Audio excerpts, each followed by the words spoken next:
শেরপুরে শ্রী বড়দি থানায় কনস্টেবল খোশ মাহমুদকে আনুষ্ঠানিকভাবে কর্মস্থল থেকে বিদায়ী সংবর্ধনা প্রদান। শাহিদুল ইসলাম কালুয়ের পাঠানো তথ্য ও ছবি নিয়ে পূজা কর্মকারীর প্রতিবেদনে দেখুন বিস্তারিত। দীর্ঘ 41 বছর বর্ণাঢ্য চাকরি জীবন শেষে নিজ কর্মস্থল থেকে সহকর্মীদের ভালোবাসা চোখের জলে কাঁদিয়ে আনুষ্ঠানিকভাবে বিদায় নিলেন শ্রী বড়দি থানায় কর্মরত কনস্টেবল খোশ মাহমুদ। 1 আগস্ট 2024 বৃহস্পতিবার ছিল কনস্টেবল খোশ মাহমুদের কর্মজীবনের শেষ দিন। সকাল থেকেই থানা চত্বরে চলছিল প্রিয় সহকর্মীকে বিদায় জানাতে নানা আয়োজন। পুলিশের গাড়িতে করে বিদায়ী সহকর্মীকে বাড়িতে পৌঁছে দেওয়ার জন্য চলছিল প্রস্তুতি। নানা ফুল দিয়ে সাজানো হয় পুলিশের গাড়ি।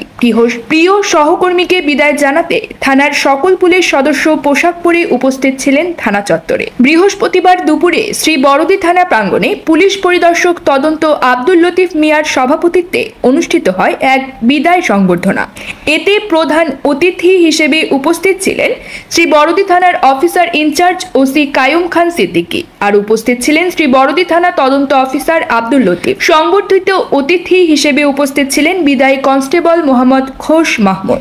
বিদায়ী পুলিশ সদস্যের কর্মজীবনের নানা স্মৃতিময় দিক তুলে বক্তব্য রাখেন উপপুলিশ পরিদর্শক মোহাম্মদ আব্দুল আজিজ, সহকারী উপপুলিশ পরিদর্শক কামরুল ইসলাম তালুকদার, কনস্টেবল সাইদুর রহমান প্রমুখ। পরে বিদায়ী পুলিশ সদস্যকে থানা পুলিশের পক্ষ থেকে সম্মাননা ক্রেস্ট, ফুল, উপহার সামগ্রী প্রদান করা হয়।